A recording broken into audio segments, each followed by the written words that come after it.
Hello guys, welcome to Proto Media, and in today's video I'm going to show you guys how to turn off mobile data. Either you're traveling abroad and you don't want to use your mobile data, or for any other reasons you want to turn it off. And I'm going to show you how to do it now.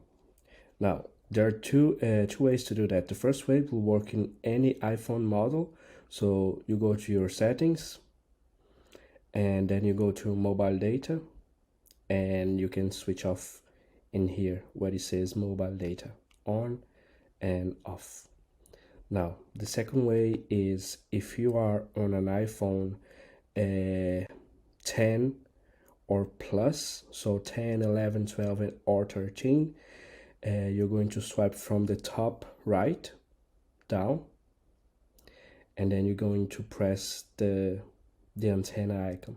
So when it's green, it is on. When it's gray, is off.